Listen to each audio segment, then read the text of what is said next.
Bill from Bill's Never Ending Projects, sometime late in March here in 2024, and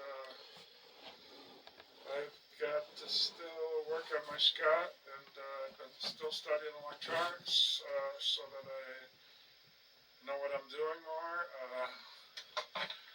I monkeyed with this. I monkeyed with this for quite a while, this 160 in 1 projects. My wife got me at Marketplace while she was down in Madison, Wisconsin. Got it for only $20, and I got my $20. Got my $20 worth out of it already, building the radio, because I didn't. Well, in case you watch that video, you can see if I got it working or not. But I'll tell you, it didn't work right away, and I did a lot of studying, and I checked every part in it like I was checking a real radio. So then over here on the bench, I got the makings of a thing to hold on the stereo when I work on it. The ultimate goal here would be to get a track down the middle, so that when I build a bookend-like thing, the one on this end and one on that end, and this is actually an old barn board.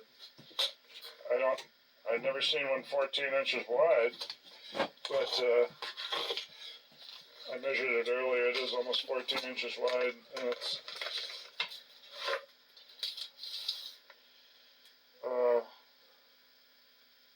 almost 30 inches long too, so I think that'll work. Wife's picking me up right now down in Madison at Menards, picking up a couple 3/4 inch plywood that's cut up to hopefully 2-foot sections, 2x4. So anyway, I want to build 2 of these.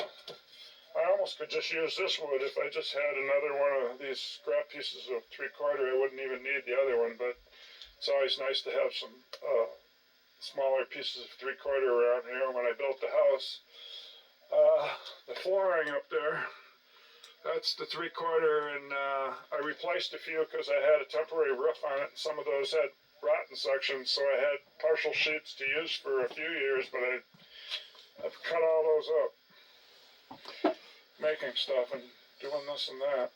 So I'm going to get one over here, one on that side, a bookshelf, and mic on that side. Then I'm gonna dado the bottom, and I'm gonna have it straddle a piece of metal, a little channel that I'm gonna make with my welder, so that I can have my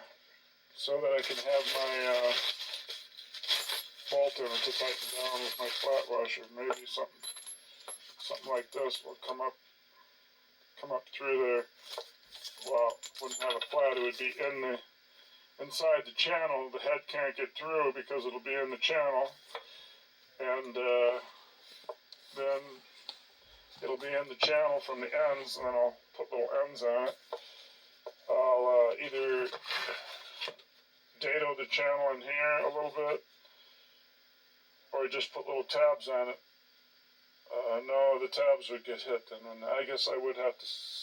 Well, I don't know. I don't have that figured out yet, but I'm going to put a piece of metal on across here, across there, down the middle, and I'm going to have those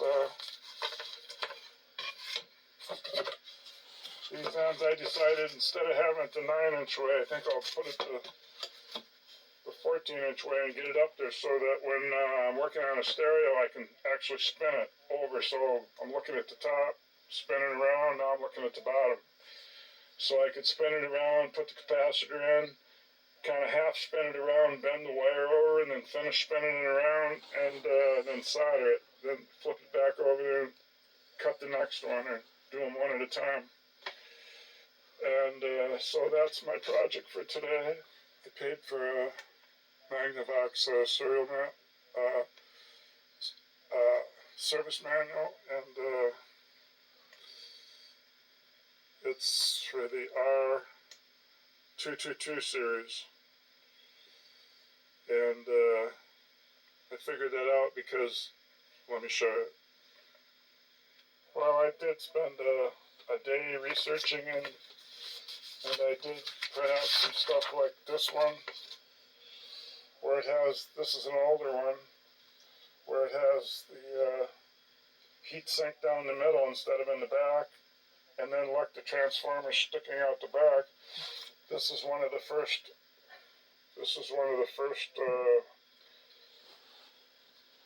transistor receivers that they built in the stereo consoles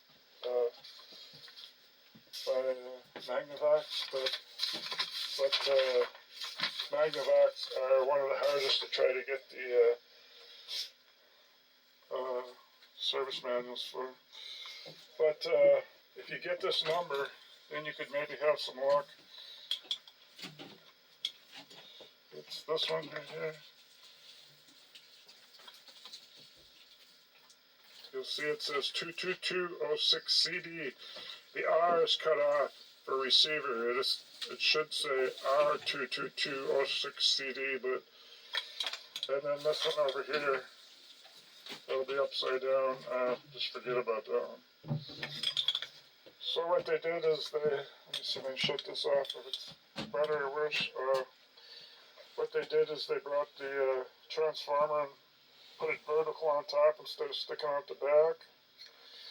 I see some of the differences are this a different color. It used to be red, I guess. And instead of having about 6 knobs, I think there's 5. There's a meter right there.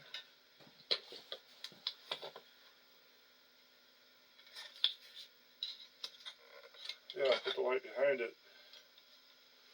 There's a meter there, and the speaker switches on these newer ones are separate. They put them on the back, so I had to bolt them with this little cardboard strip lossless receivers on it. It'll stay there.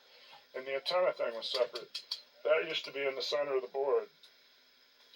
And so I've already found a leaky capacitor. I think it was that black one.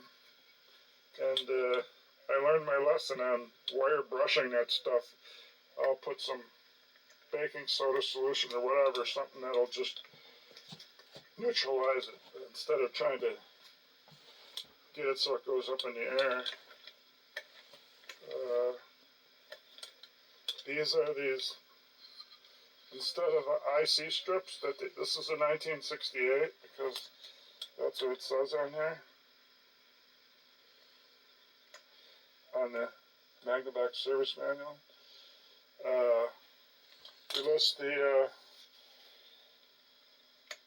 transistors with Q, and then if it was an IC, they would list the IC, but these long things, they list them with PC. It's not an integrated circuit IC, it's a PC, it's a passive circuit. There's no transistors on it. They actually put PAC, but I decided it's a passive circuit. It's because it only has, the only thing inside of them are resistors and capacitors. And so it has a little circuit in there with miniature little resistors and capacitors that's shown right on the schematic. I'll go upstairs to where I got the service manual, about 14 pages. I got it blown up. And but I'm just telling you, there are 22 transistors in there, 15 diodes, and then there are several of these, like an IC chip, only it's a passive chip without any transistors. There's no, there's just none of those in there. And this is better than Sam's photo thing because it lists the, I don't know, one guy on the internet liked it better because it lists how to get this thing out of the stereo cabinet. But I don't have the other one, so I can't compare it, but I always do highlighting on it and stuff. But I got a record player that went with it, I don't know. I plugged it in here. I might try this before I go upstairs to talk about the schematic. Because I do got this plug plugged in, it's in the middle. What this one was for, I never figured out. It's coated with aluminum. I did later. It goes to where that goes yet. It goes to the turntable. The thing for the speakers, crossovers, are just sitting there separately. And I got the speakers hanging up there on the wall.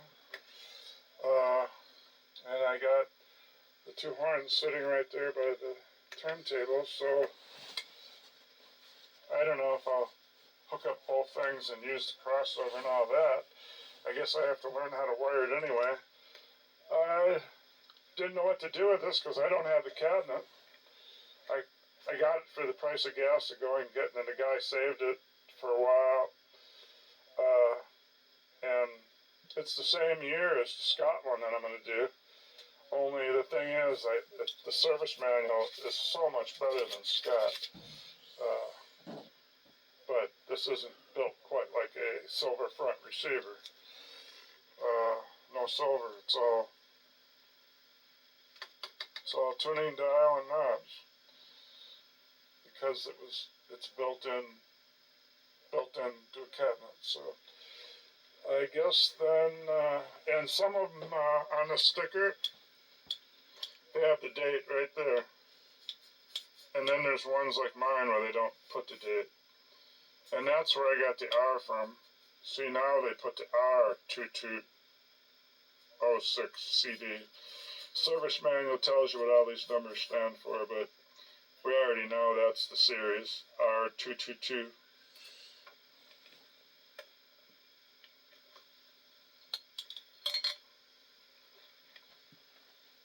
First, I've come down to look at this since I studied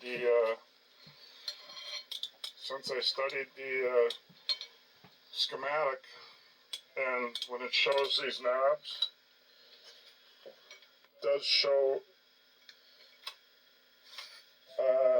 Well, this one has nothing soldered on the middle two, but if it has something soldered on the, like it's three-dimensional, it'll show all three little spots.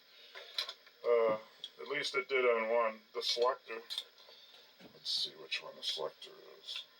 So then I'd have to get this.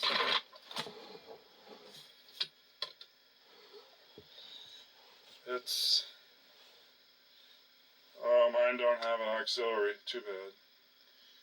It's going to be AM, FM, AM, AFC, tape, and stereo record player, where it says phono. But, yeah, it seems like the light makes it worse. The camera must light it up somehow on its own. But some of them, the older ones, had an auxiliary there, which worked pretty good, I would think. But, so they said in the book when I was reading it, once you get it on a channel, then you push your, well, you don't push it on this one, you turn it to your AFC, then it'll hold the channel. I thought you would just put it there right away. You probably do. But tape. See, that could be the auxiliary. Yeah, okay. It's got a tape. So that can be the auxiliary, and then you would find that right here. One side's play, one side's record. And this is a speaker switch. One's for the internal speakers, and one's for extra speakers that would be on the outside that you would connect later. Where would you hook the speakers? Speakers are, let me show you. Speakers. I'm going to have to hook the speakers up to these three. It seems like the middle one must be the ground, and then this must be left, and this must be right, or something like that. I think I had it wrote on the plywood, but I moved it to the cardboard. Here's what they call it. channel 1, channel 2, and C. I think C must be ground. I don't know what C means. And the turntable plugs in there, and I guess I stretched those, didn't I? So I don't have enough experience to name what those shiny red capacitors. I know some of these must be called ceramic disc capacitors, and but this one, to identify it from all the other ones, because they don't have all these capacitors right in a row. Here we got 1, 2, 3.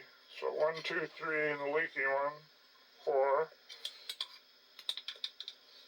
1, 2, 3, 4, 5, 6, 7, 8 in a row.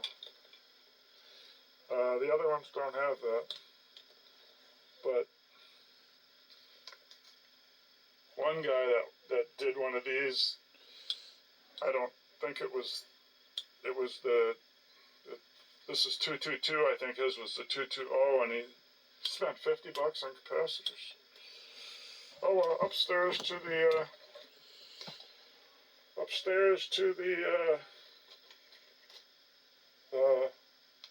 schematic. Oh, I got the sound design one. I guess they were an inexpensive stereo console. A lot of people busted up the cabinets, but since this has an 8-track recorder, it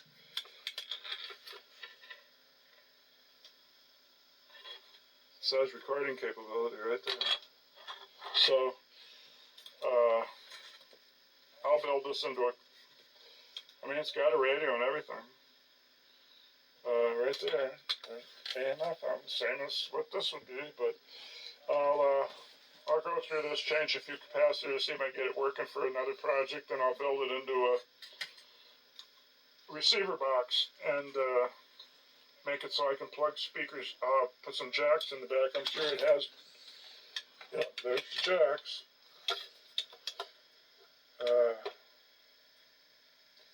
Looks like, kind of like what I just showed you for the other one. Oh no, that one has auxiliary and tape output. Okay, tape out. Okay, upstairs to the computer. Okay, I guess I should pause this and see if it's readable. Well, with this zoom, it's like you can see the whole page, but you can't read anything. I zoom in like this, you can, so I might as well zoom in until it's clear. Let's see. And how do I tell what I'm showing on the computer?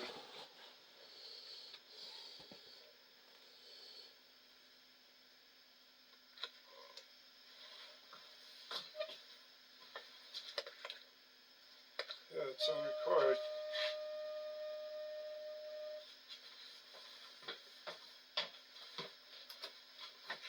Shut up the volume here. Okay, so it lists the, I guess I'm going to have to hold it in my hand so I can see the view screen to see. But here's the circuit description. That's where I'm going to start with the holding it. How long it takes when you read through this. The AM RF signal from the ferret rod antenna L101 is,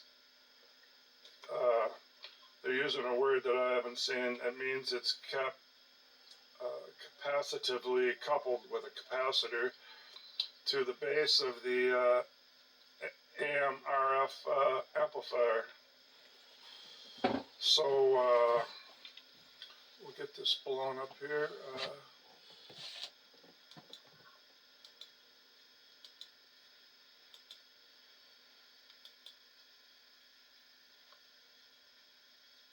There we go. Let me see if you can even see my mouse there. Yes, you can. So it says it comes in from the ferret rod.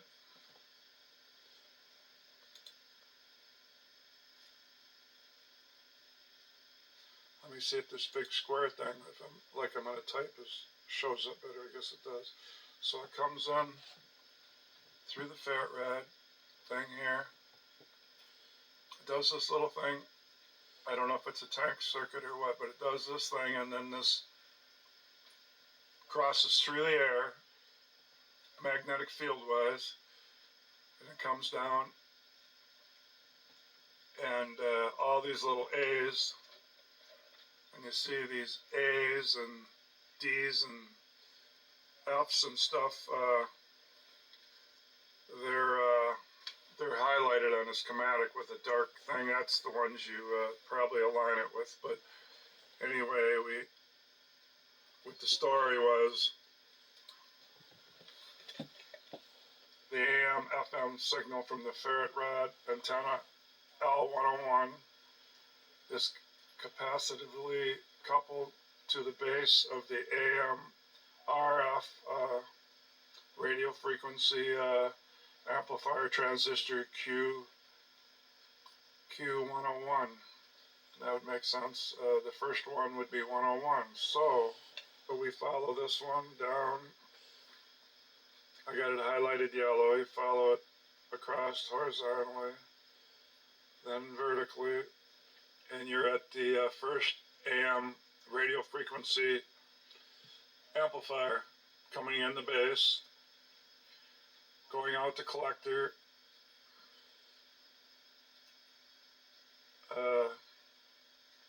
and now let's read the story and see what it says now. It says the RF signals amplified and appearing at the collector of Q101, which I pointed out is using a capacitor. It's coupled we're on like the fourth, 1, 2, 3, 4, 5 lines down. It's coupled through the C12 to pin 6 of the AM RF printed passive it's passive IC. There's no transistors on it, so let's go look at that. Okay, so we come through here. We come through the first RF amp to boost the antenna, the in signal, and we boost that, and we come down here, and then we go to pin 6. It says this is that. This whole dotted line is inside of a bunch of red stuff on there. It looks like a long, skinny disc capacitor, ceramic disc capacitor, only it's equal to an IC chip. Has a little mini city inside. I think I wrote that here somewhere. Yeah, I put that. It's like a miniature city, 9 items and 11 pins.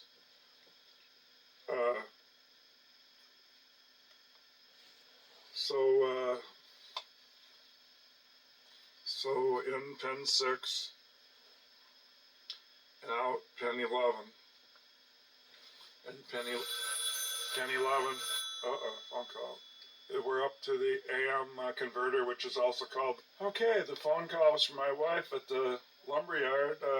I need something to slide that bolt back and forth on my adjustable receiver holder while I'm soldering, and to hold the bookshelves down on each side that will go up to hold the stereo.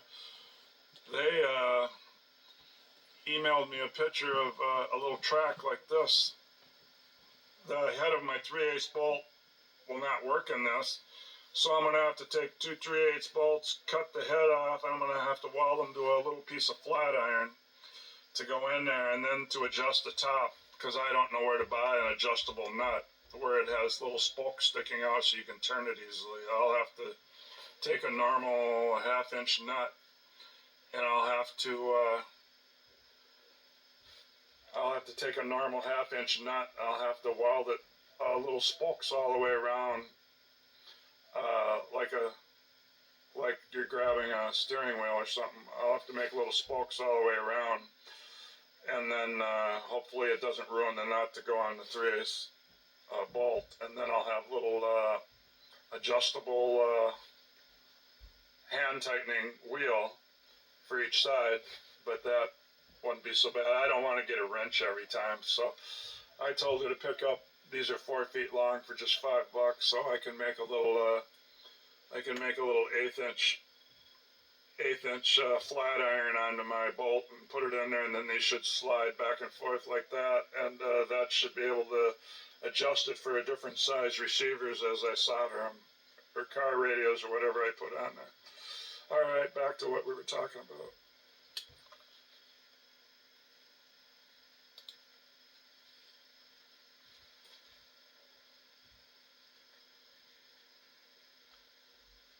Yes, it comes down through that capacitor, and then it goes into between the dotted line one,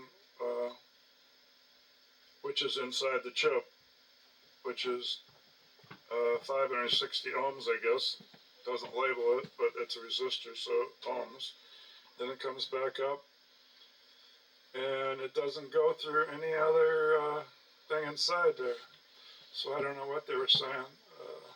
So it goes up to that base of the mixer. That's where we left off when the phone rang. We were up here to this this mixer, and then it goes. Oh, they're saying the collector of Q103 is tuned to 455 KC. Or in the 60s and 50s, they mark frequencies with KC instead of KHZ. So KC is equal to KHZ. So that's the intermediate frequency Of the AM only. that they added to it or something. I wrote something here. The converter. I don't know how good this will get it. The converter stage may sometimes be referred to as the mixer or first detector stage. Maintains a constant frequency difference between the locally generated frequency and any signal to which the receiver is tuned to, creating the I put RF, but I think I should have put IF, intermediate frequency. So this creates the intermediate frequency. So from here on over, everything has to be tuned to that intermediate frequency in those little cans. So we come down, and I wrote, I got this little tunable coil. L is means inductor, so that's a coil. So I followed that up. I put 107A is not in a can because there's no dotted line around it. So that's an adjustment to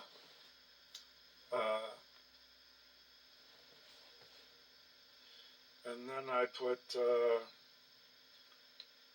let's see, I guess we could read some more, but you see it comes down and it goes to the next station here. It's going to go into a can first, and the can also has FM in it on top, but we're in AM in the bottom. And so we come through the can, and this can is what's going to be tuning this thing to that now that we got that other frequency mixed with it, we're getting an IF, or intermediate frequency. I was right. And so these cans here keep it tuned to that IF frequency.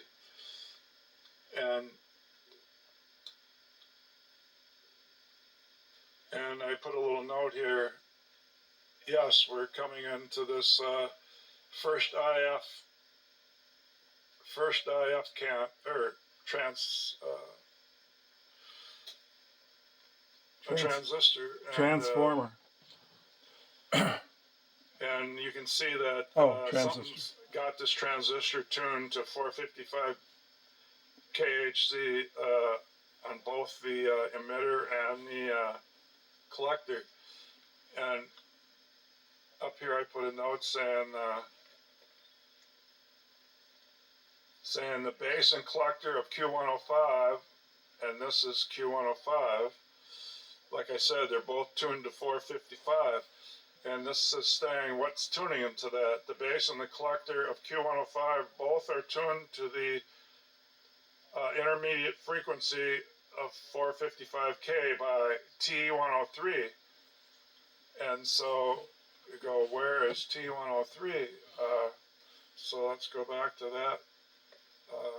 Oh, T103 is right here.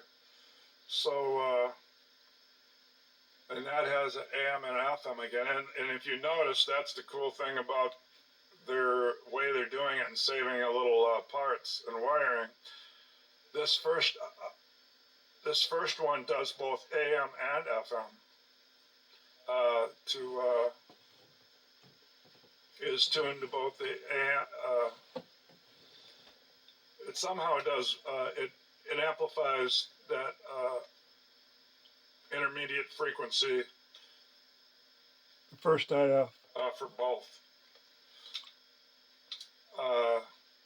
And it's this can making it.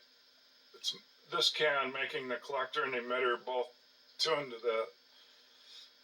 that. Because I read the thing and it says that's what it does. So here they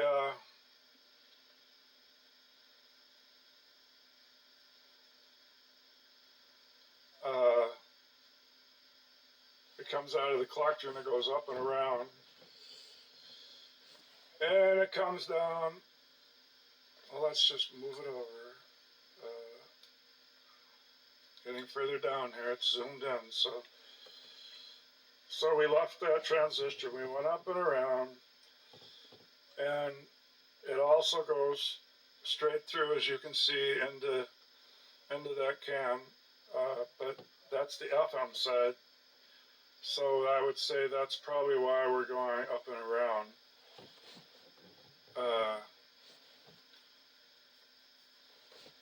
It also comes down here and goes up into that cam from the emitter. I'm not reading the whole paragraph, but the paragraph from this usually tells you everything about it. So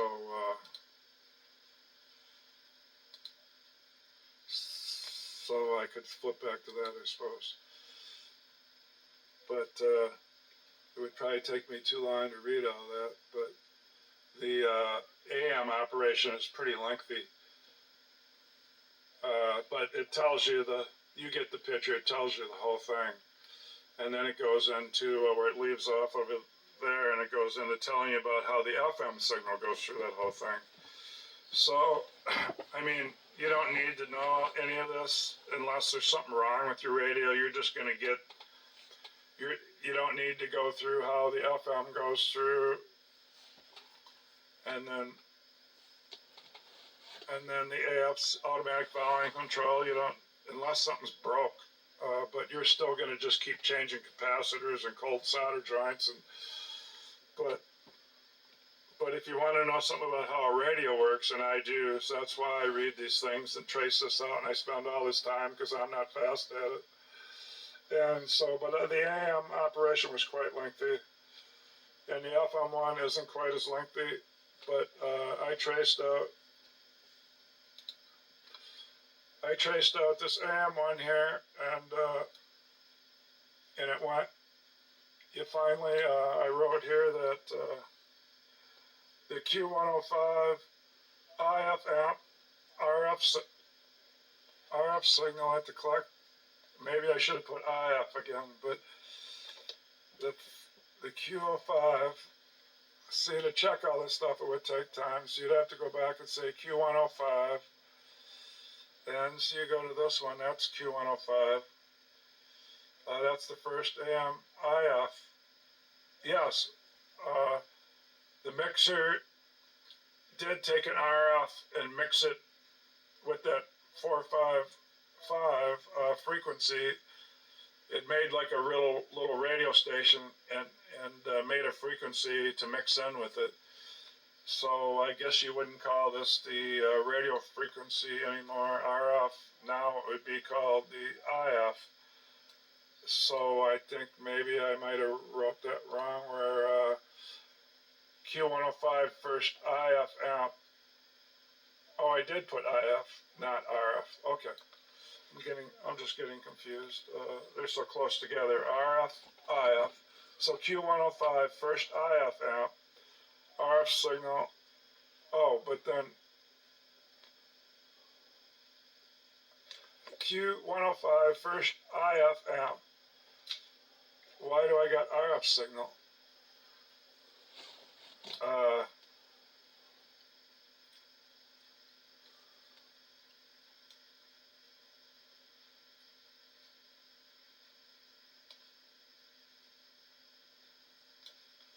I think this is probably supposed to say IF. I'll change it right now. Not E. How about an I? There we go. It's not a big I, but at least it's correct. Okay, so now it reads Q105 first IF amp, IF signal at the collector. It's used a capacitor to couple it to the next transformer, Q108 second IF amp, capped by C133 must be the cap they used to capacitively couple it to the next transistor. So if we went to 105, and there it is, 133.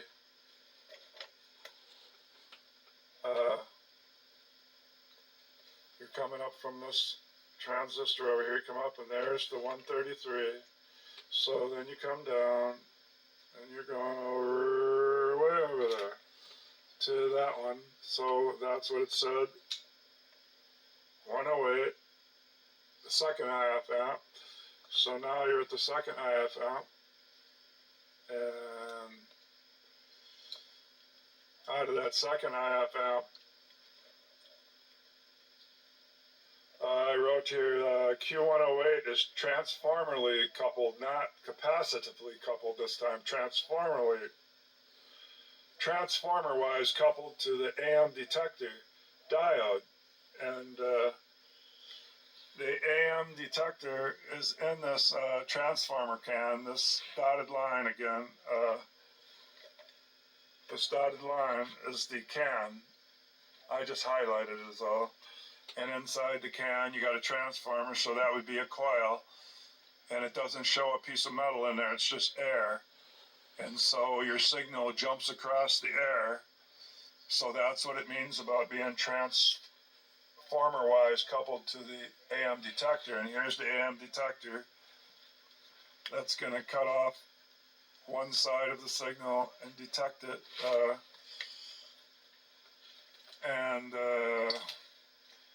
Then it's going to come down here and go way across over here.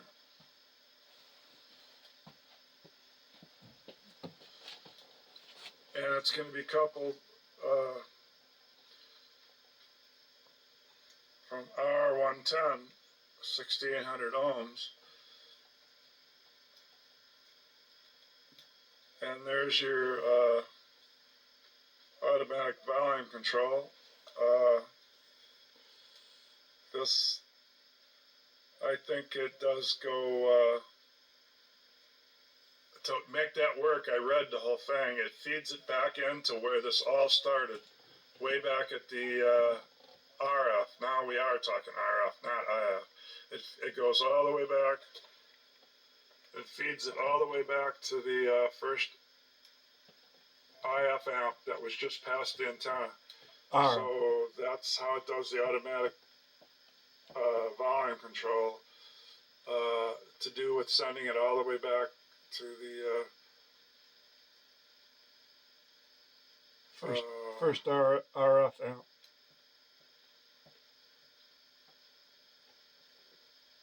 I didn't get all the way back there though. I could go read it, but it could be something in that FM one that sent it back. I can't remember. Something went all the way back to the RF. Let's look where this goes then to get into the Okay, I see. It goes.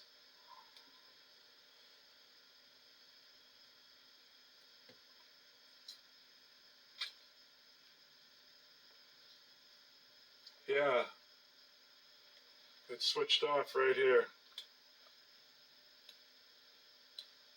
Split off right here before this resistor. Split off right there and went down here to the selector. And the selectors, remember I said on the selectors it could have two of these. They're like three-dimensional. The ones I was looking at didn't have anything soldered onto them 3-dep, but it did have this circle thing where something could have been soldered. But in this case it is, because on this one that's FM though. But here's your AM. Come down with the AM. See, this selector puts it in with where the FM feeds back out, I think. And these green and this yellow one feed back over. All the way over. They feed into the FM stereo up here.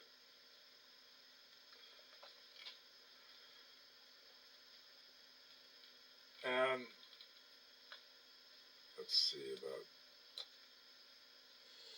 So let's switch to the FM. What I do is here's the stuff.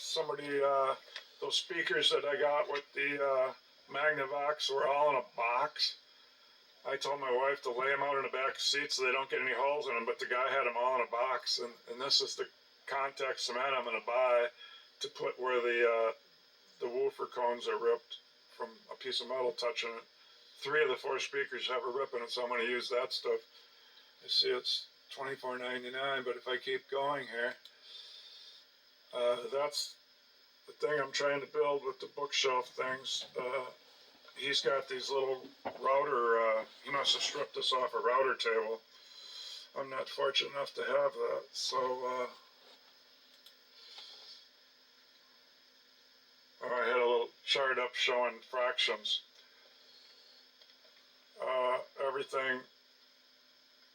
Everything to that way is a whole number, and everything this way, since capacitors and resistors get these metric numbers. And I made a chart just to see how far back they go with stuff.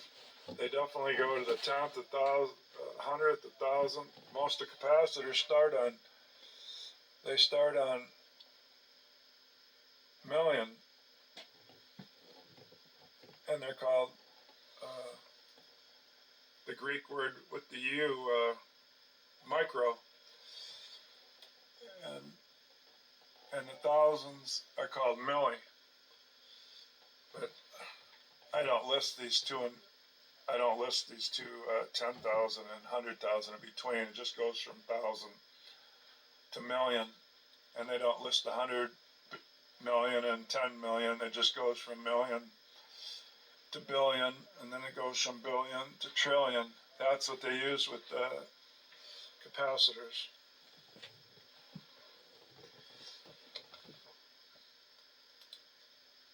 Okay, here's the one I did for the FM.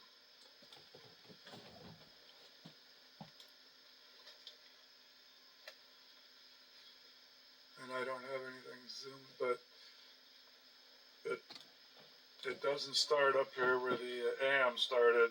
It starts down here because there is no ferrite rod antenna for the FM. It starts.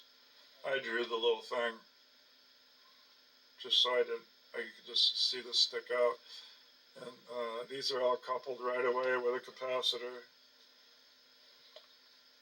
and another capacitor to go into the FM, the first FM radio frequency amplifier, and then it goes, and it's coupled again with the C113 is 1.8, so when they don't label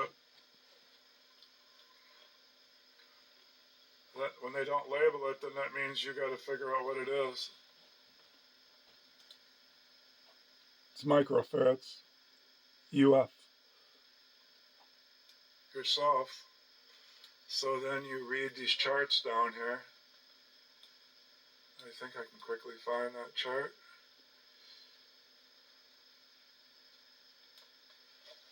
Right there it tells you all voltages are negative on this system. That is, let's see, all voltage is negative. So it must be a positive ground on this system or something. Because all voltages will have a negative sign on everything you read. When you check it with your multimeter. All capacitors, this is what we come down here, all capacitors with values greater than 1 are in picofarad. Oh no. What? They're all capacitors with values greater than 1. But they're greater than 1, it doesn't say 1 what. Are in picofarad, but it doesn't say 1 what. So then let's just skip that.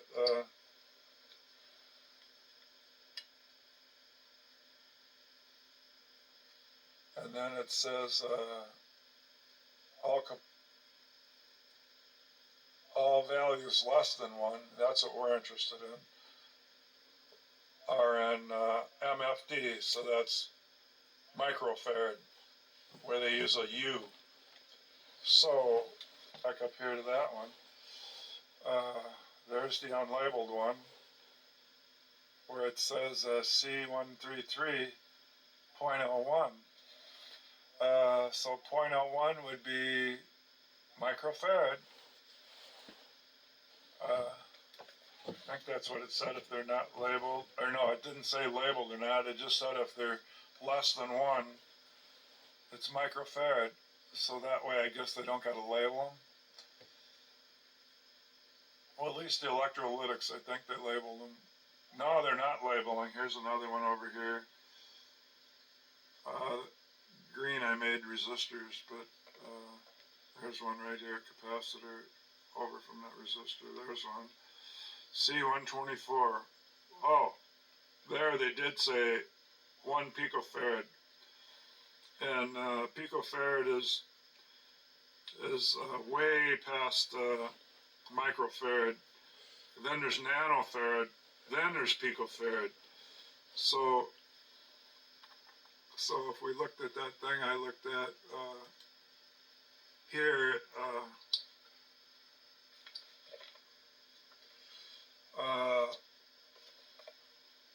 million is microfarad. So million is million's microfarad. Billion is nanofarad. It's trillion. So picofarad is trillion. So anyway, I could see how dragged out it got trying to do the AM, and I even tried to read some of that story. So when you have the Magnavox 13-page service manual thing, the story takes you through this thing, and you can highlight it yourself, and you go through the same kind of stuff. You go through the RF amplifier, and then this one has instead of the difference, or that frequency being added by the mixer, this one has a oscillator probably making it, and then it's mixed at the mixer, I would guess. The difference in the AM and the FM is the FM is 10.7 intermediate frequency. So that oscillator would be making it totally different than the AM. It's 10.7 different. That's why I got that wrote there. So you got the antenna. And you got... I'm definitely zooming this in too close. Now that I'm watching it, I can see that I could have zoomed it out some. This is too hard to say close up. You got the RF amplifier. Then it's coupled.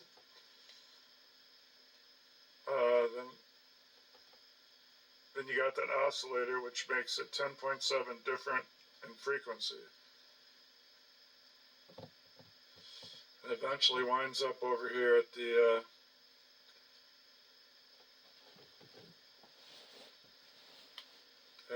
FM mixer. And then that's where it goes up and goes through the first IF emitted frequency, because you can see it says AM and FM. So we were down there, now we're up here. Anyway, I've made a lot of arrows making it clear and easy to me.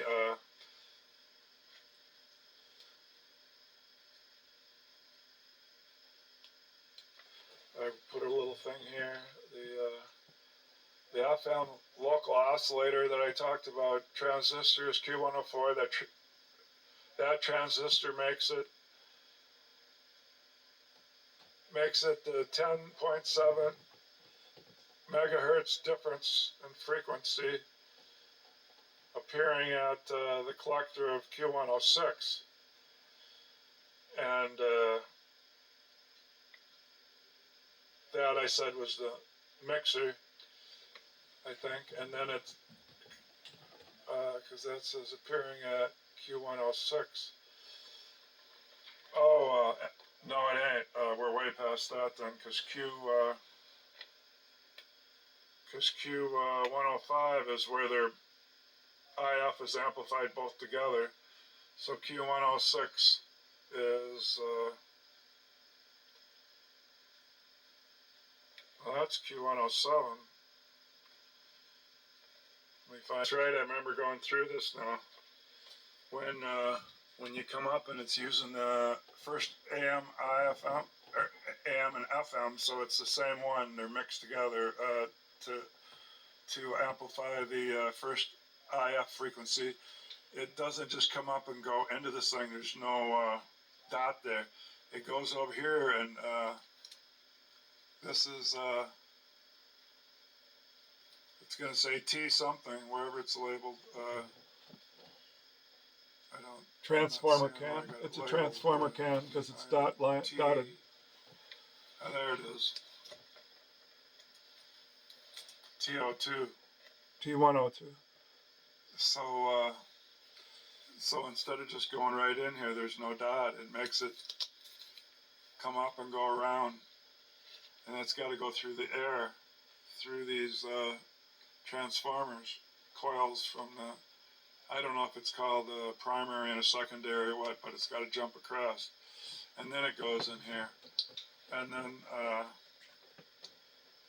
it splits here, and it's coupled again with this, and then this is the FM now, and then we get all the way down to here, and that's the AM detector. So I don't think we want to go there.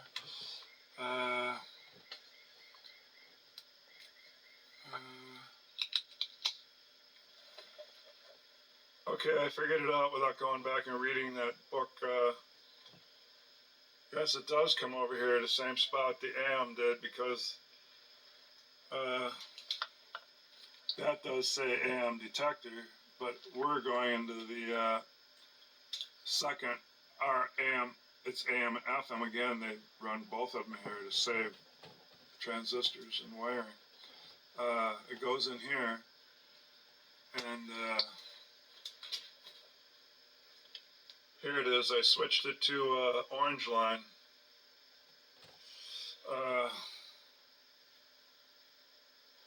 Comes out the emitter, goes down around through this capacitor, through that resistor,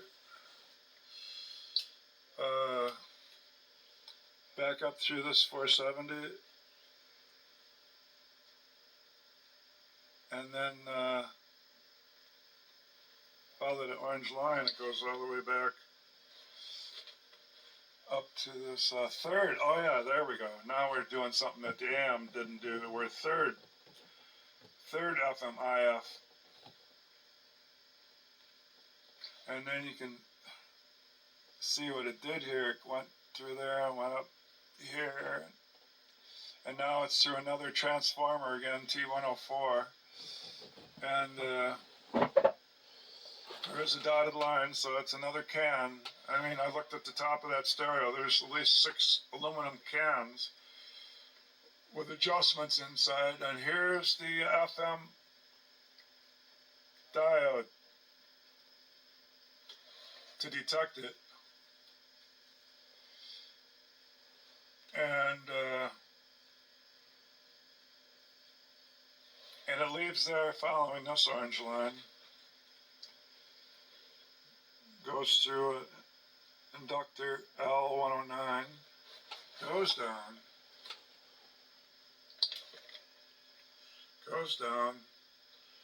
to FM stereo decoder, and through those capacitors to the stereo decoder,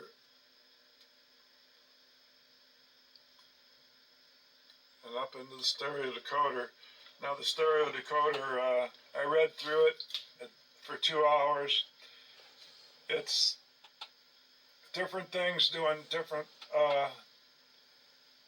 one thing will split, this is the composite signal where the composite, I might as well bring this over to the end further.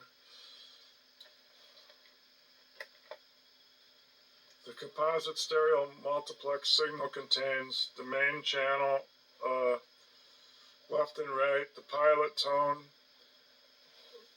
and the left and right difference in signal.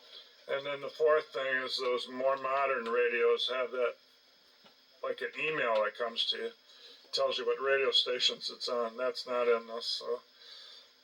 So anyway, and these frequencies are separated, and I got some of those separations listed up here. So a blue line comes up and goes through this first little circuit thing. It's a trap. It's an inductor coil and a capacitor that form a 71 kHz trap. It takes all your, it's called a low something, but it virtually takes the opposite out. It takes anything above 71 kHz out, the noise. So that takes that out, and then it goes through a electrolytic capacitor there, and then it moves into the purple circled one, which is a PNP transistor that is it's doing another job that has to do with that composite signal. What do we got? It's called the it's actually called the composite signal amp. And it's 301, so I wrote something here. It says T301, transistor 301 traps the 19 kC signal. Audio and the 38 kC sidebands will be allowed to pass through. So it traps the 19 kC signal. Okay, so each one has a job to do going through here, trapping stuff. And something had to come up and go way up there and over. I put what that path does, going through another inductor little circuit there with a capacitor, it's another trap. It says that's the 67 kC trap.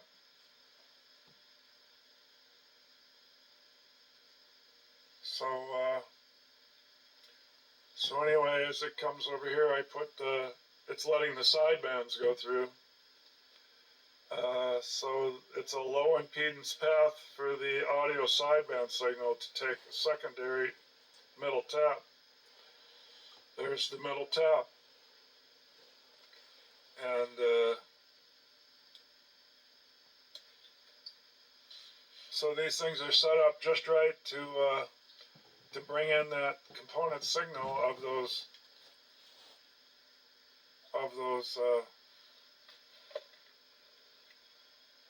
three things: the composite stereo multiplex signal that contains all those things, and the pilot tone. Okay, what I write here, the FM goes up to 15 kHz stereo signal. Composite of the it's the same as the mono signal, only it's got a lot more stuff. And when they hired, which company came out with this, they still had to give you the mono signal. So I think that's why a little more complicated. Plus, it's got to have that pilot thing that lights up your thing saying it comes in stereo.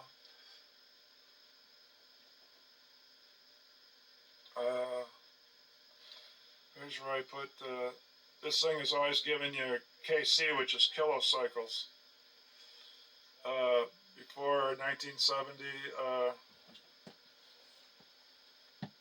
the circa, so criteria before 1970 was more common to say kilocycles. So every time I say that KC, I should be saying kilocycles. Okay, so this is the one about the indicator lamp.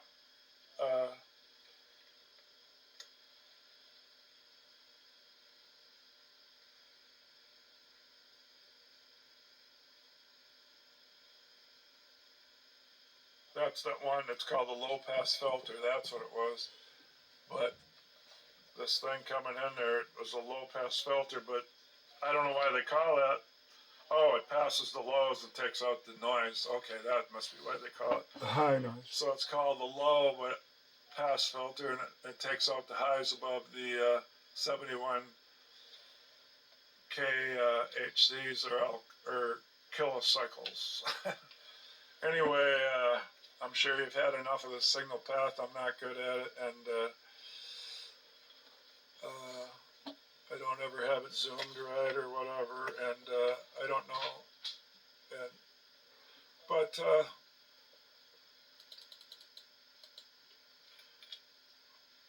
then it somewhere it goes to the real circuit board. There it is. And I went down and to see what mine says, because the circuit board, to make sure I got the right schematic, and their board reads, I'll just make that one bigger.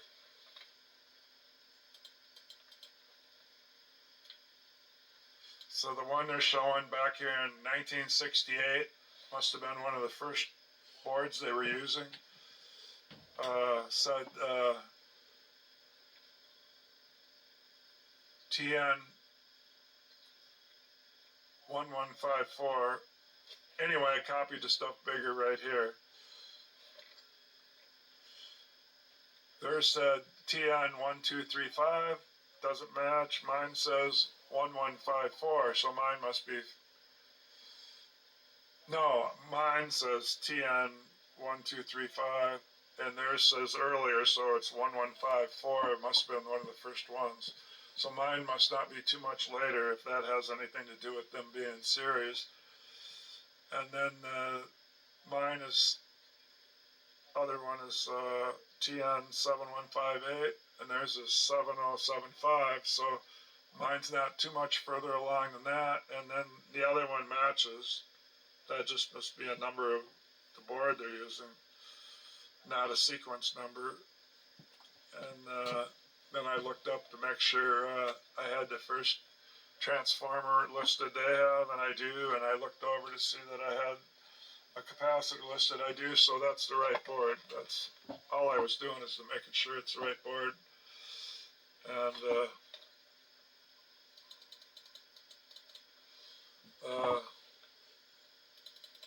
so there's that thing. I haven't done much with that thing yet, but there's those capacitors in a row, so that matches. And I said, like, the fourth one of mine is leaking, so I got to get that stuff out of there without breathing it. I made that mistake once, to scratch it off there and get it in the air. Oh, it bothered me. So I'll check for bad solder joints, and I don't know if I have any thermal paste to change the output transistor thermal paste, but I can look for cold solder joints and look for leaky capacitors, and I got a capacitor checker that will check them in circuit, and then I gotta go down right now, and I gotta try to learn how to wire the speakers. I gotta learn how to wire the speakers, so that's, what did they say this thing is? 25 watts. So here's a list of,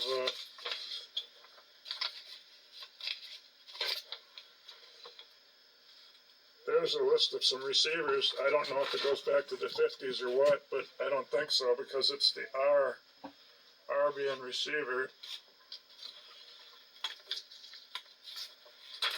Well, that won't work, but I gotta have this zoomed all the way out. So it goes from R200. These are chassis. R200 to 201 with all those variations. 202, 206, 212, 214, R216. Some of them have a lot of variations. 216, R220, 221, 222, there's me, 222, 223, 224, then 227, 228, 253, then it still wasn't done, 254, 255, 256, I left out 5, there's still 12 more I didn't put from 257 and on.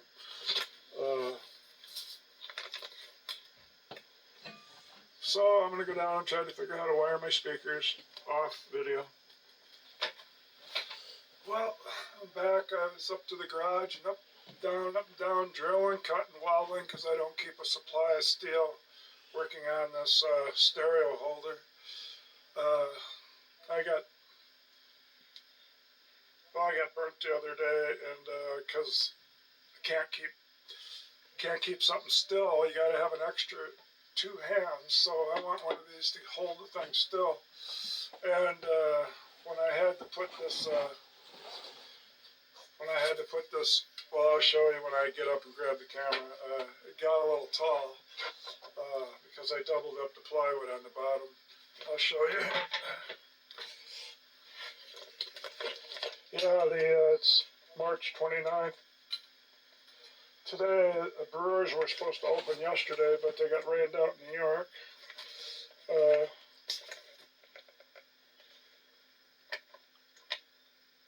So the track that I showed you earlier on the computer that went in here had to be sandwiched between these. I had to cut a rabbet. Had to be sandwiched between these 2 sheets.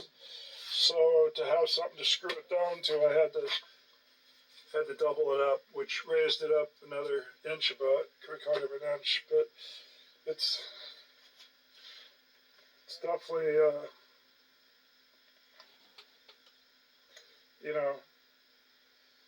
getting tall. The bench is 30 and a half, and the stereo jig vise thing I made 15 inches up, and then this goes up another 6 inches. Stereos are about that tall. So, well, it's better than not making it tall enough because then all I have to do is cut a little off and try to maybe, I don't think I'd be able to hit those holes again, but it might not matter. All I'd have to do is cut a little off 2 sheets out on the table saw. It worked perfect. Won't have just to. because I got these bookends made doesn't mean I couldn't still cut these off. I'd have to unscrew them, 4 screws, and then oh yeah, I got the gusset on the end. I won't have to. I won't have to. Well, the gusset would have to be taken out on the up and down side and then screwed back. But the other thing is I could take some off the top and just drill my holes different. Let me show you what I did. So it'd be easy to work on at that height. I made it so I already got one bolt out, but it would stick in here. And this little thing works like a nice little handle. I had to shim this up because these angles were a different size and somehow I didn't line them up.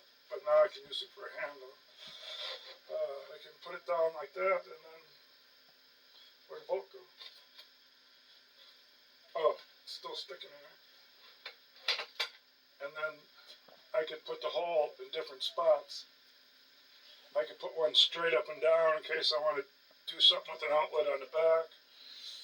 So I've never went any further than where I drilled this hole here.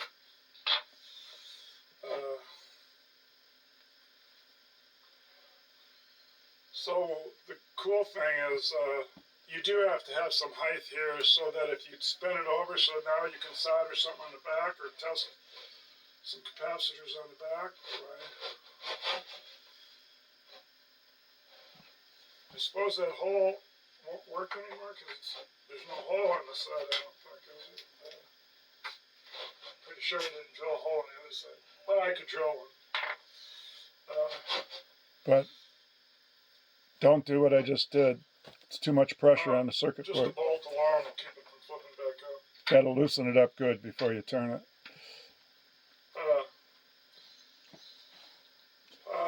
Yeah, so now I can kind of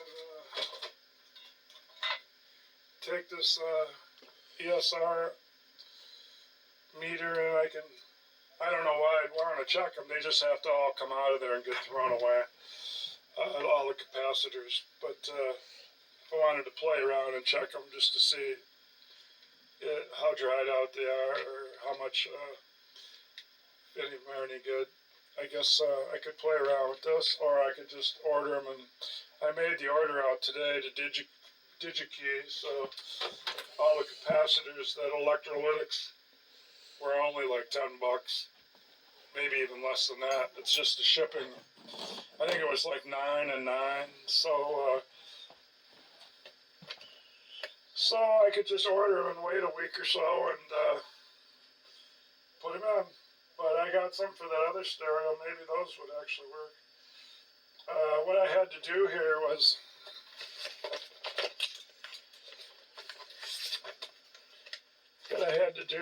with this is the rail that came with the stereo right here. Well, you can probably see it better if I turn it back around. See, that was the rail that came with it. So what I did was I didn't have any flat iron. I don't have a shear. So I had to take a piece of that 1/8 inch, 16th inch, whatever it is, and I had to draw a line, make it 1 inch long with chalk or something, and then I had to strap it to the bench outside, and I had to take the sawzall and rip it. And then on this one, on that side, I had to put 2 pieces together to get the length. But anyway, I got them welded on there. I'm sure all I had to do was tack it in 2 spots. I did it in 4 spots. And 1, 2, 5 spots for some reason. And then I was able to put bolts through here to put this down on here. but this angling here is, it's a 2-inch piece of angling. I had it laying around. I think it's the frame from a windmill. It's because it's galvanized. I'm pretty sure it is. I got it scrapped. It was just a short piece. I said maybe I'll use that someday. And that one over here was only about,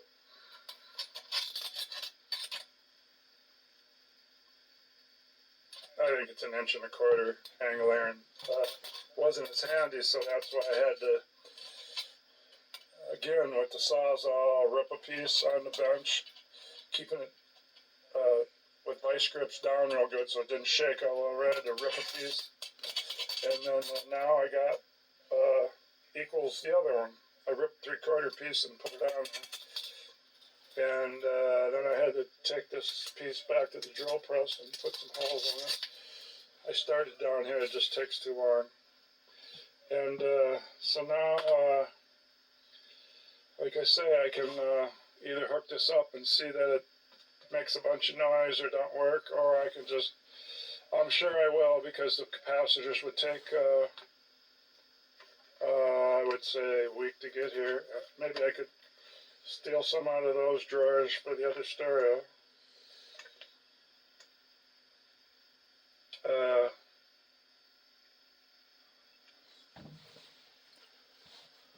I know there is a 470, and I couldn't find a 200 on DigiKey unless you wanted to pay a lot of money, so I had to order 2 100s.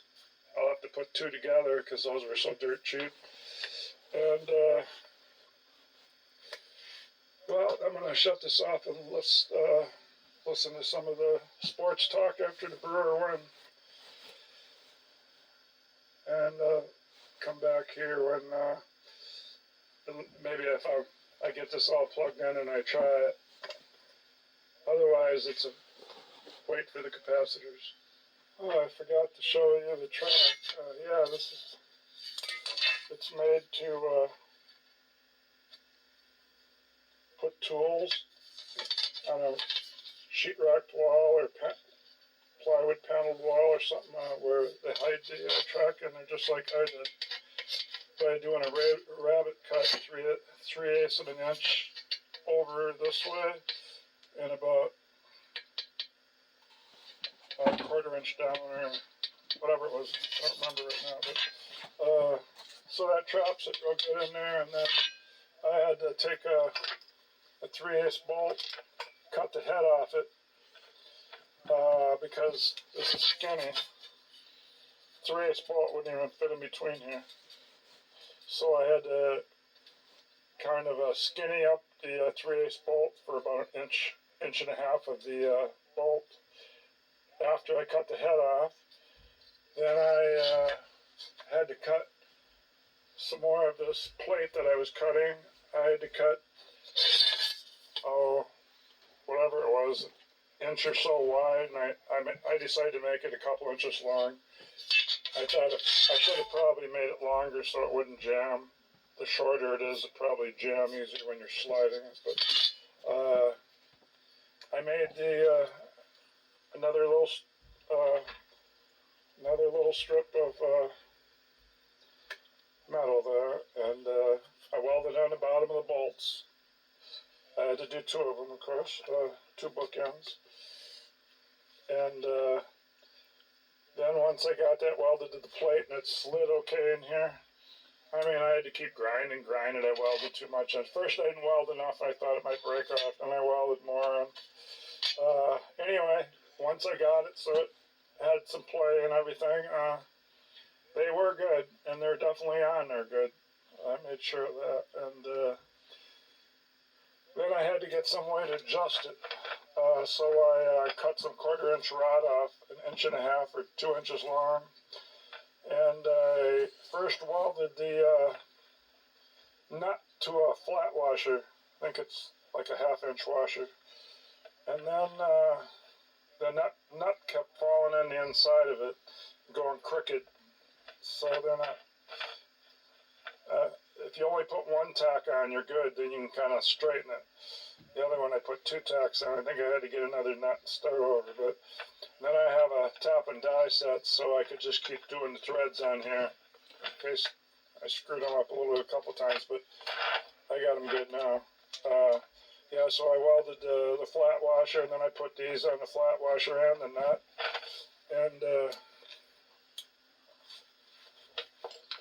And then these tightened down.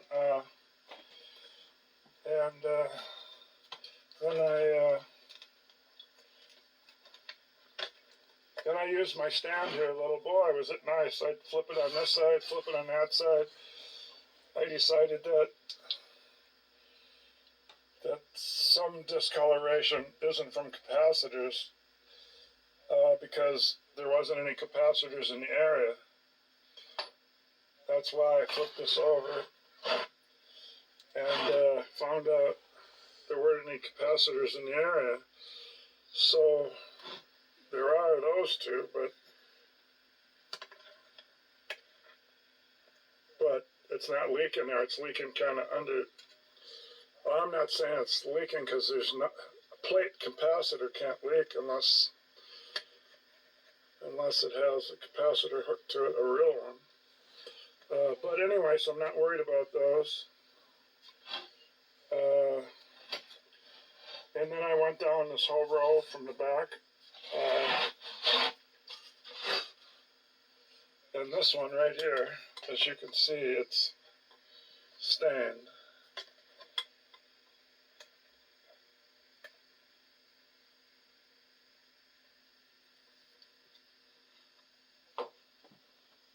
Yeah, anyway, that one's dead.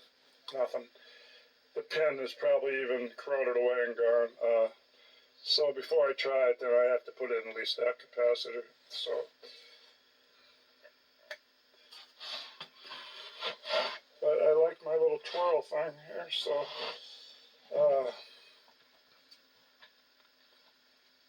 and I kind of went over using this thing to see just what some of these knobs were. I got it backwards. So now I know it's tuning. And that string works on there and everything. And it's off and on in bass. And phonos all the way down and AMs all the way up. And the only thing left is the one that actually has 2 of them. It's balance and loudness. This is the only one that has a center thing. But it's not a loudness button. So balance and loudness, and this one's treble. It's volume. So I guess I got to change that capacitor, then I can fool around powering it up while I wait for the capacitors to come.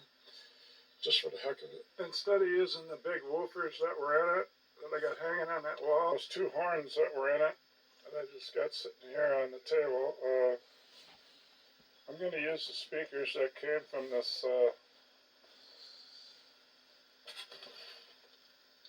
it's a sound design. It's got a recorder, 8-track recorder. So I typed that in and stuff and got that. It came out of this console. I guess they were made, the cabinets were made cheaper than the one I'm working on, the Magnavox. So it's 77, so I stole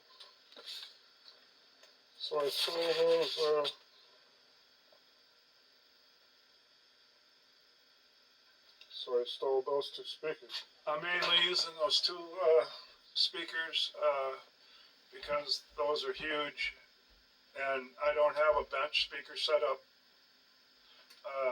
somewhere, or I don't have a bench receiver set up in case I fix the tuner. Maybe this could be a bench receiver. Got nothing else to do with it, and it's got no cabinet. But after I said I was going to change that capacitor, I did, and I think it went into something that governs the how many volts the turntable gets. Regulator. I looked on the schematic to see what it had to do with, because I didn't have a 300. I put in a somewhere near 330 or something. So then when I turned it on, I didn't use these crossovers. It looks like a coil on a ferret rod on one side, which on the schematic would be labeled as a inductor L, and on the other side it just has a capacitor, and in the middle it's got this gray thing. Not, I suppose it could be a resistor, because there's more than one type of resistor, but I just don't know what the gray thing is. That's an inductor, and that's the capacitor, electrolytic. So I'm leaving these out. There's two of them. The guy that stripped it, I didn't strip it. Somebody else stripped it, and along with the stuff they gave me for this Magnavox from 1968 was that 1977, what's it called, sound design? Sound design. Yeah, sound design, and those two speakers I found out were from that sound design, but I'll show them to you in a second. They're only like that. I think that's all that sound design had. So I'll bring you over there. These are what that sound design came with. I'll measure them. Can't believe a whole console was run with these. They're 6 inches. So I hooked it up to that. I see I still got to put a washer in here so the friction, when I turn this, I pull out this bolt so now it turns. It doesn't drag here. It's leaving marks. I'm just going to put a flat washer here and a flat washer over there. Then it will take the drag away. Then I will have to be putting bolts through this angle wherever I want it, because then it won't stay. Right now with the drag, it kind of works nice. It stays, but the thing is, when you drag it, there's no frame. There's no frame to the stereo. It's all just a circuit board. Let's look on the bottom. Yeah, there's no frame. I suppose maybe that's a piece of metal. Yeah, it is. So there's very just a touch of frame. very slightly lightweight. So, now I got to make sure I don't pinch wires when I go back and forth. So I'll have to tuck these over here, because this would be like a guillotine now between this frame and wires. So what I need to do is, so I was just going to show you where I hooked up the speakers. It was right here. It says,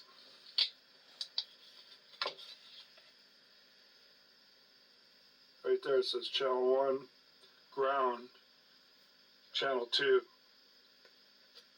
And they share the ground, which is, it took me a second to, I never hooked up a stereo where they shared the ground. But this isn't the standard receiver, is it? Plus it's 1968. So I put that capacitor in. It was fourth one, 1, 2, 3, 4. Unless it was 4 this way, 1, 2, 3, 4. Yeah, it was. So that's the one I did right there.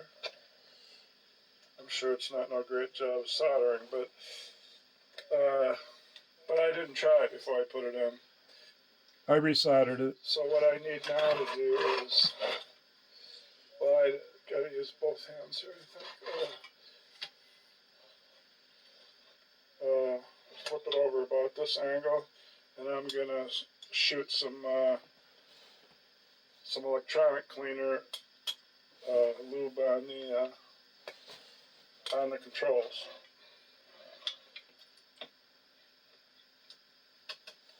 I used a can that actually oils them. Put down some kind of rag underneath here. I grabbed the wrong can, but I guess I have to kind of move my bezel out of the way. But it worked. They're not scratchy anymore. It'll just get oily too. Nothing ever did drip out of it.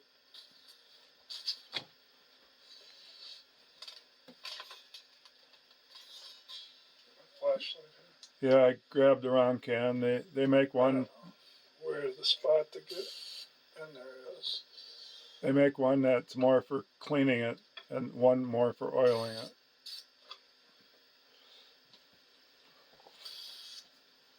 But it worked anyway.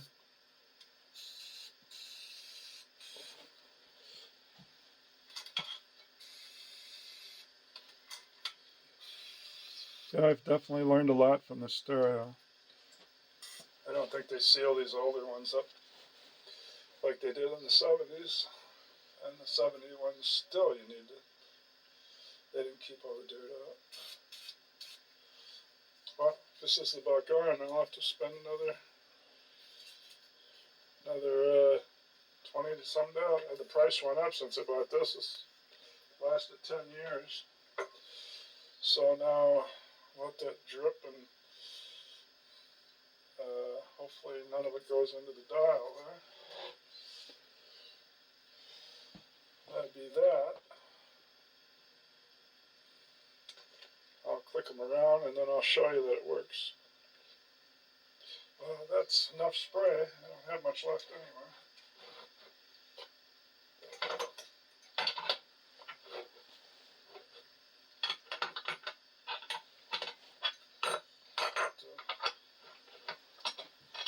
See, I always wanted to loosen the nut because that's what kept it from flopping when I didn't have any bolt in there. So if I don't loosen that nut, which I tried turning it without it, that puts strain on the circuit board. So it just takes a second to slide that in. Anyway, when I was putting the deoxit on, I'm sure it's not even, I got to put the bezel back so I can, didn't anything drip down there? I guess not. Well, the bezel says tuning off and on, so let's get that on. AM, FM, so let's see. Good to have you. The Michael Show. Hopefully you're basking in the glow of over sweet. The balance. Love it. Loudness.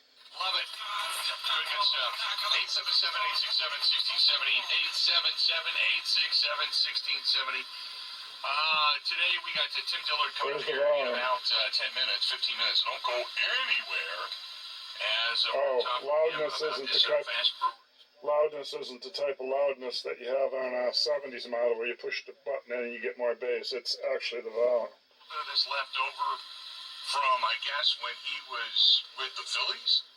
I don't know the entirety of it, but the Brewers get the win over the Mets. And Rhys Hoskins gets thrown in. See, this light's working here. And I know the dial works. I tried that. But it's just that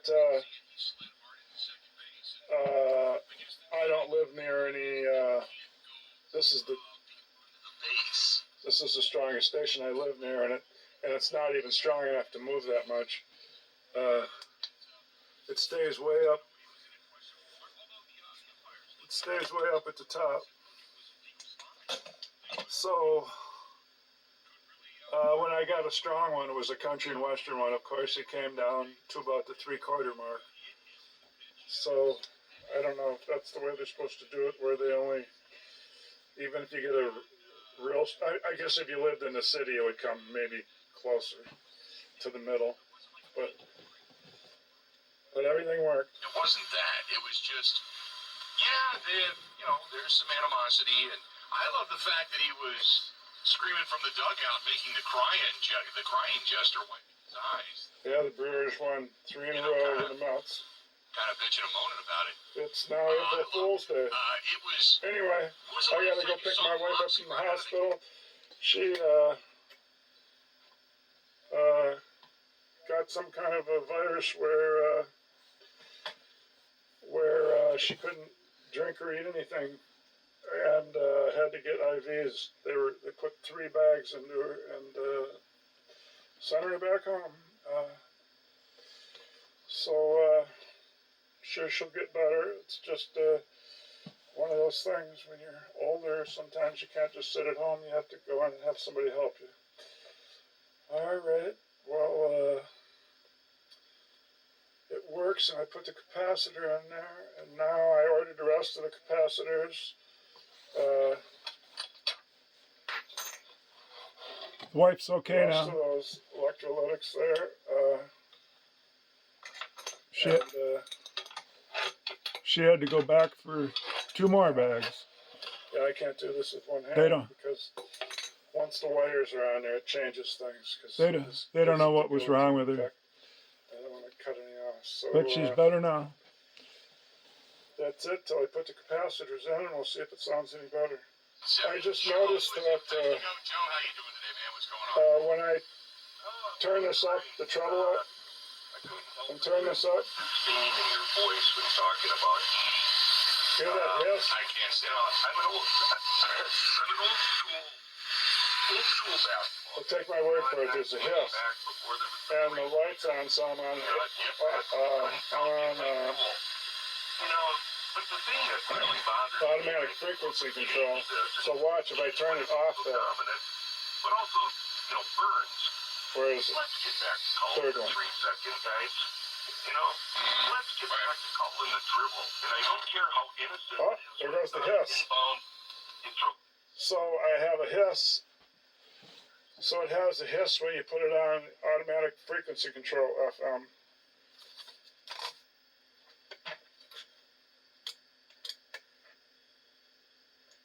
On that one. So when I put it on this one, no hiss. So when I put the capacitors in, let's see if that changes anything. Okay, I'm going to shut you off again, and the capacitors are in the mail from DigiKey. Okay, I just learned something, so I might as well pass it along. I learned it out of the Rider Volume 5, Basic Electronics. They really use a nice picture thing and really show you what's going on. So what I do is I listen to channel AM 1360. AM. So there's going to be these other 2 numbers involved. So what I did is I took the cover off the area there, and as far as I know, there's 6 sections in here. You got the AM antenna, you got the AM oscillator right here. And see how these are shorter? That's going to be important in a second. And they all turn on the same shaft. And then you got the what tunes in the station, the tuning capacitor. So these are all capacitors, variable air capacitors. But this one's the AM tuning capacitor, variable air capacitor. This one's the oscillator, variable air capacitor, and this one's the antenna air variable capacitor, because the capacitance changes when you change the knob up front, which is hooked by the string, to the pulley, which turns the shaft. And I found out that the part that turns, that's the rotor part. The stator stays there. That's why it's called the stator. It stays, the rotor rotates. So the rotor part, if you need to know, always goes to ground, because they figure you're going to touch the knob. Everybody doesn't have a string hooked to it, so they figure you're going to touch the knob. That's why you don't get a shock. So this has got 6 sections. It's got 3 on the left-hand side for the AM, and it's got 3 sections for the FM. Only one side is not hooked up, and it's not in the schematic. So I think I brought my sheet down. I got this information from the cover, and I got it that this side is the antenna oscillator, which is like a little radio station making a frequency, just like the antenna and the tuning coil there. Antenna 1 and the tuning coil both make a frequency. This makes a different one. So just make it like it's a little radio station separately making a different frequency. And then over here, you have your tuning coil for the FM. I mean tuning capacitor. Tuning air variable capacitor. Air capacitor. And you got the mixer, which is a converter or first detector, whatever you want to call it. It's got 3 names: mixer, converter, first detector. Same as this one. I marked one oscillator, I marked one mixer. Oh.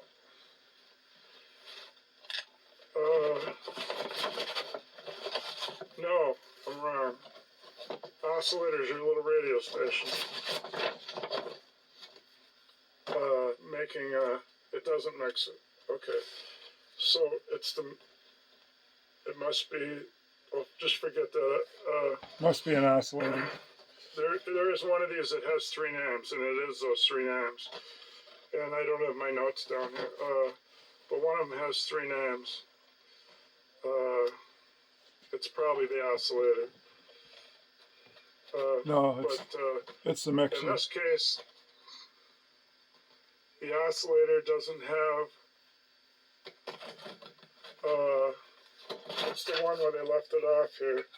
There is no capacitor to change. I think these are micas or something. Silver mica, but it doesn't have one, so I put an X over that. And up on the schematic, every one of these that turns on this shaft where they all turn together, is all connected by a dotted line. And there isn't 6 of them up there. There's only 5 because they left this one off on purpose. So what they're saying is this one, I don't know. I don't really know why that one's not correct and not with the rest of them. So something's preset or something. I don't know. And I don't know how a mixer could be a plate capacitor. I listened to 1360 AM, and so the tuning capacitor set to that, right there. Now the one that's smaller is going to be higher. They got that set 455 higher. So to find that this 1815 frequency, all I did is I took the 1360 and added 455 to it. And the antenna one is tuned to the same one, 1360. So you got 1360.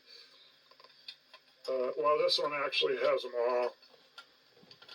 It's the antenna, it's bringing them all in. But if you have an adjustment for the antenna that you can tune while you're on the one station that this one's tuned into, then you can kind of tune that one to it too, I guess. But this one is higher because it's got less plates.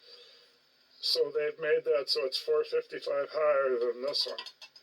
And so when you turn that, this one is always going to be 455 higher. because it's on the same shaft, and they made it that way, so it's 455 higher. That way, when they make those filters and the rest of it, they make it for 455, and then it's always at 455. It's not always going to be filtering out your, to get the 1360 AM channel. Depends what you're turned on. Sometimes it would be an FM channel using this, except FM would have 10.7. Together. Okay. 10.7. So then it would be using this one. 10.7 filters.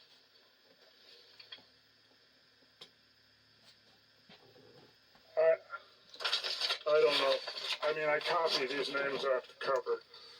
I don't know if, I don't see how one of these could actually be a mixer. Not smart enough to know that. Just getting into this stuff. But I'm really just learning the AM side. That's good enough for me. Just forget about this more complicated FM side. This one, I can see you got the antenna and you got the radio frequency tuned into the 1360, which I am right now, and then you got this one 455 higher, so they cut the plates down. And that's about all we need to know, and that's where you get that difference. Yes, there is another number, but they're not using it. It would be the where you add, where you get the sum, which would be a heck of a big number. But they're using the difference, so then you don't have to worry about that other one. They're using the difference. So then you take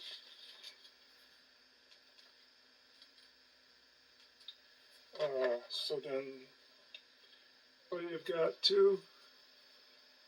the AM tuning capacitor is the 1360. The plates are set to get that when I turned it to that exact spot where they spread apart and cover each other until you get 1360. Then the other ones are set 455 higher than this one, which gives you the 815. And when you add these together, like I said, this other number would be a high one, that would be the sum, but we want the difference. So the difference of minusing 1815, take that and minus the 1360, you get the 455. You don't have to worry about the high one. So you get the 455. This method is called this superheterodyne system. Before that, in crystal radios and anything before that are called TRF. It's just called tuned radio frequency. It doesn't use the superhat system. And the funny thing they do is when they draw these on the schematic, at least Magnavox did on this R-322 chassis stereo, they label a lot of stuff, which is way better than Scott, H.H. Scott, but I had to just look in where you're learning stuff. See, when they have an arrow here on the end of your curve for a capacitor symbol, that's the rotor part, because the arrow means it's the moving part, and see, it goes right to ground. And the other side is the stator. So on every one of those, so that's the tuning part. That screw next to it, and that must be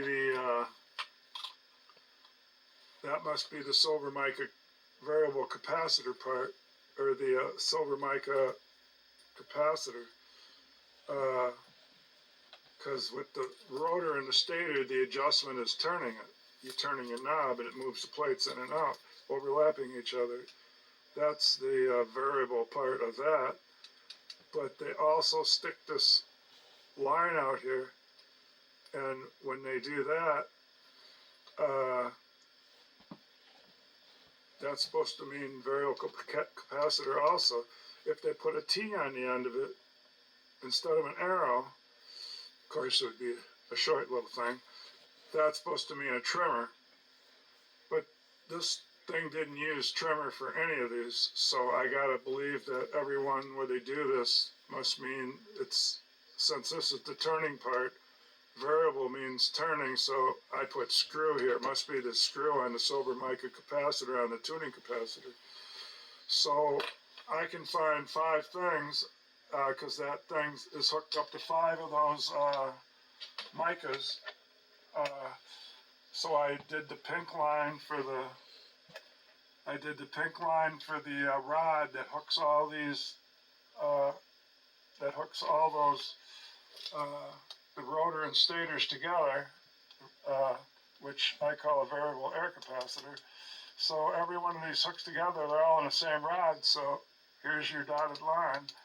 But the dotted line goes to this one. The trimmers. Instead of this one, so I don't know. So that's why there's 5 screws. That's the way they said that little arrow was supposed to mean it's a rotor and a stator. No, that's so right. I get it now. Should be going to this one and not this one. It's dotted lines showing the trimmers. Out in the end. But anyway, it's connecting. Here's 1, 2, trimmer in the AM section, and then if you come down, it gets into the. Supposed to be 3 in the. One. Supposed to be 3 in the AM section. And see, they don't have a name by it. They don't have a name by it. So this is 3. Then you go over here. There's number 4, and there's number 5. And the 6th one didn't have a screw on it for a silver mica capacitor. So there's the 5. The 1, 2, 3. So you got 1, 2, 3 there, and then you go up into the AM part, and you had those 2 here. So I'm pretty sure that represents what we just looked at down there.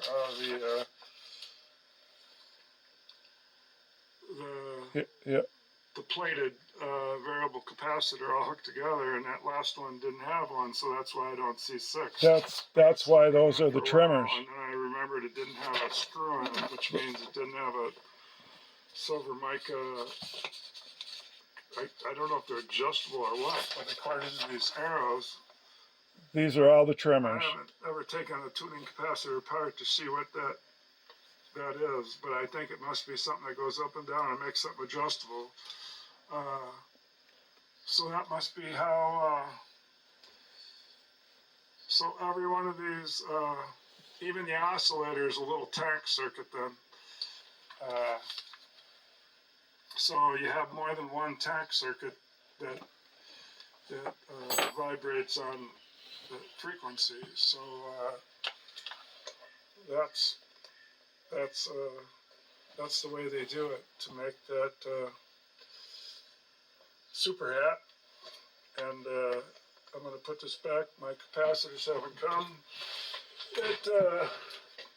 It snowed big time out there. We got more snow now than I did in the winter, and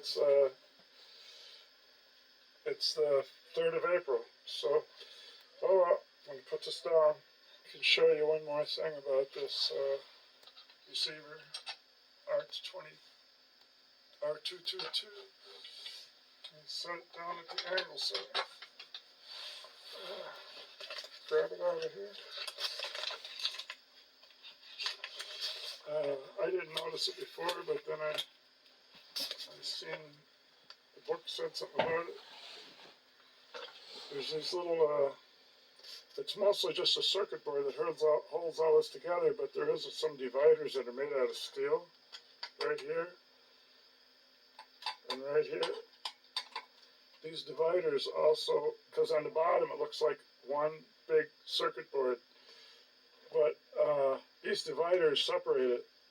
This is the front end of the tuner's AM and FM section, the RF and the no, it's not. Intermediate frequency and the radio frequency. No, it's not. And this side, no, I got it wrong. This cabinet that we were just looking at, that's the AM and the FM IF and RF section, this one over here. The middle section between these little beams. So this middle section right here, this is the FM stereo demodulator that's set with the filters to get the stereo and the multiplex. The component. It's not multiplex, but it's component signal or whatever. And this one over here, because when I seen this amp over here, I knew I had the wrong side. So the obviously this is the audio amp side, and something else. I forgot what's also over here.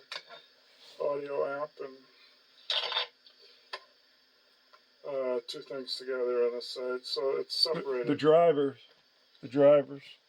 But as you can see, I like how this is set. It's not like those modern ones where they have one chip for the AM part of the radio and another chip for the FM side, and you can't see how anything works and so forth, even though there are some kind of chips in here, but they're not the ones that have transistors in them.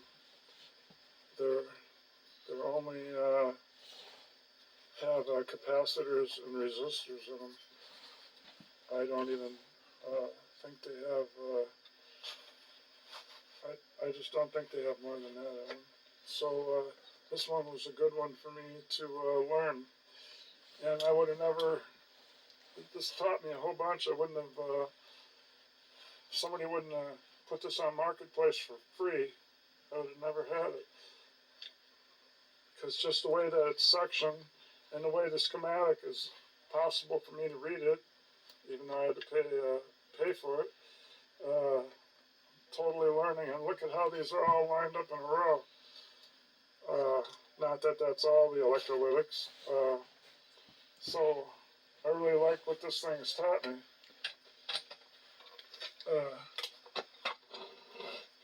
And the silk screen writing on the board sure helps identify where stuff is. Let's see, I got out to now.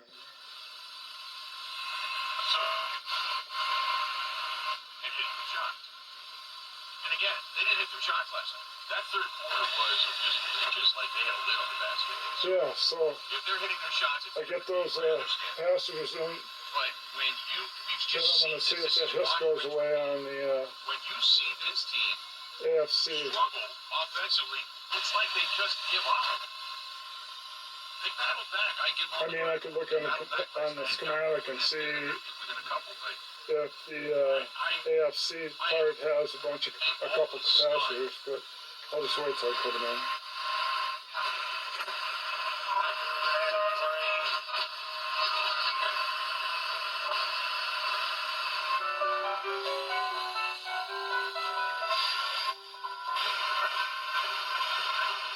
Anyway, that's enough. Good morning. The day of the eclipse, Monday. I bought this watt meter. Here's the box that came in. It'll look like that. I'll show you in a second. So I plugged it in, and this is what I got. I got. Let me show you. I'll point the stats of it. First, I didn't know what was going on, and then I realized you could push a button, it would give you volts, amps, watts, and then the kilowatt hours it was using. So it said I've got 123 volts coming in about 10 or 11 in the morning. That's the push. 60 HCs, it says, the cycles. And I am using up 1.47 amps, milliamps.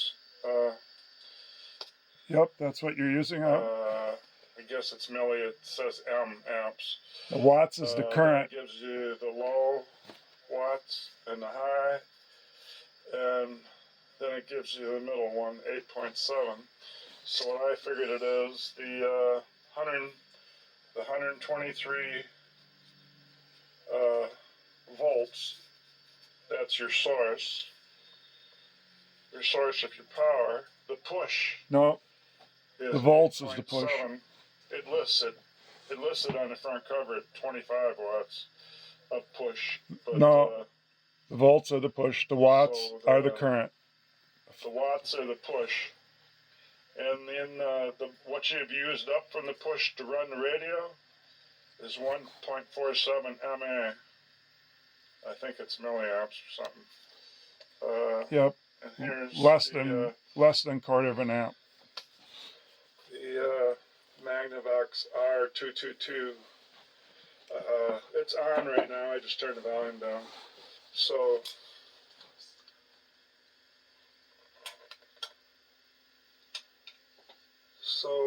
right there, it's on the kilowatt hour, which ends it. Now it comes back around and starts over. It shows that I'm getting 122. Oh, the light went off. That's what it is. And then I pushed it, and you get that's that 1.47 amps, milliamps. Then you get your high. Then you get your low. Available current. And it's using 8.7 watts. And I'm back to. I mean, I just got the meter, but it's counting up like a meter. Then I'm back to the 122.7 volt source. And there's the milliamps again, and it just goes through. If I leave it, I think the light goes out. So now if I want to know what something's taking, if something's not working, to see if it's taking any milliamps at all or watts, I'll know. Then I bought this infrared heat gun, infrared thermometer, and I haven't used it yet. My wife put a battery in there, and I have not used it yet. Sometime when I use this, I'll point it at these transistors and see if there's any heat to them. And if I figure out, it's just got 3 buttons, so I imagine it's just going to be hit one of them, turn it on, point it at something, and it'll give me a reading. So I don't think it's going to be hard to use, but I already just did this meter, so that's enough for now. And now my capacitors came in, so I'm going to unbag them and flip this thing over.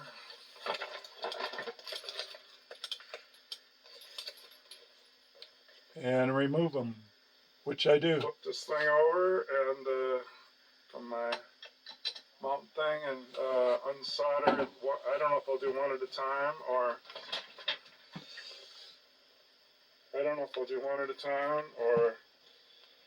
if I'll take a whole bunch out. I'm pretty sure I'll do one at a time. No, I take the whole row out. That's what I do. I take the whole row out. This is gonna. There's a couple other ones over here and over there, and there's seem to be 2 or 3 in the radio front end. And I see one way over there on the edge.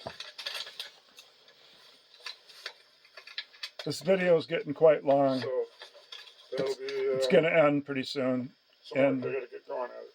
I've used the desolder gun to desolder them, and they're all loose now. They're just dangling there.